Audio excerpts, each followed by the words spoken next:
So I'm not sure if I posted a video on something related to this, but as you might know from June of 2023 to February of 2024, I did not go to the gym at all. Actually, don't quote me on those dates. Maybe you can find it in another video of mine. But maybe from June to December or January, I didn't go to the gym at all. And then January, February, I started to kind of get back into it. But regardless, in March, I started actually going hard, trying to do everything like I was doing before. The muscles were able to keep up. Now, you'll understand pretty soon, but this video is about what I learned from taking that time off and coming back, and what I did wrong and what I would do next time. So the muscles, they adapt, or they unadapt much slower than other things. So my muscles could still lift most of the weight that I was used to lifting, but my connective tissue and my joints and everything could not. So I got back in the gym and sprained my wrist, dislocated my shoulder, partial dislocation to be very precise. Now I've dislocated it a couple times before, so it's a little prone.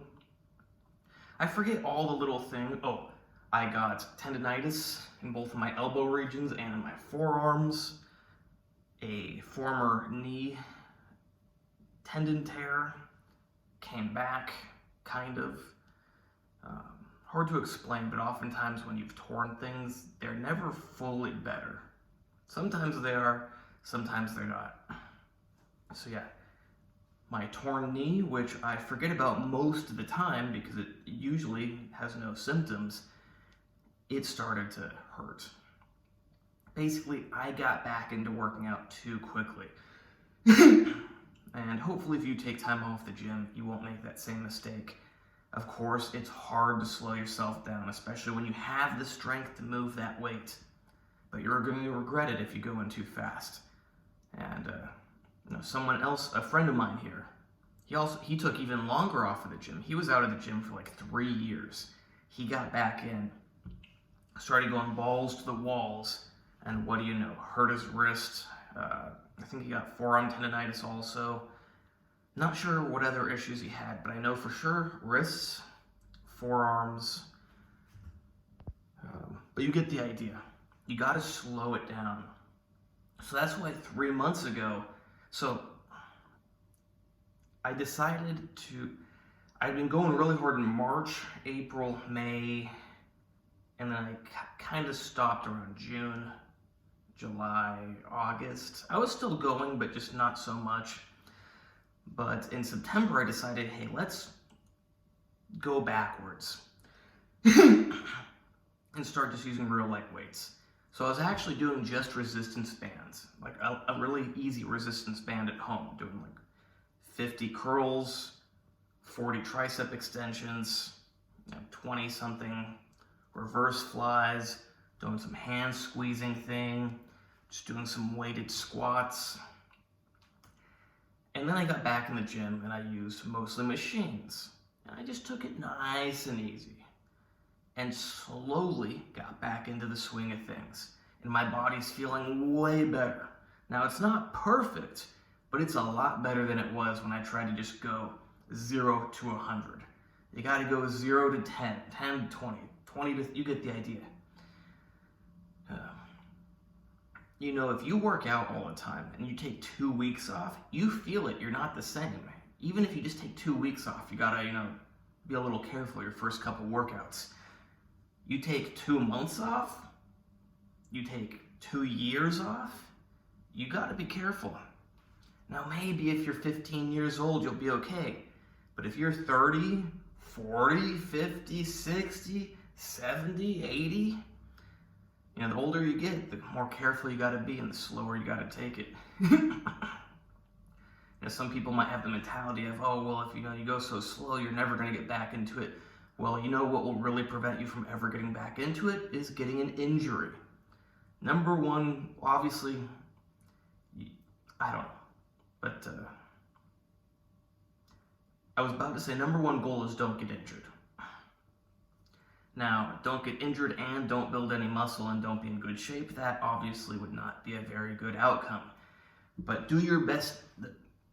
In my opinion, the goal for any reasonable, logical, intelligent person is be in the best shape and fitness possible without getting injured.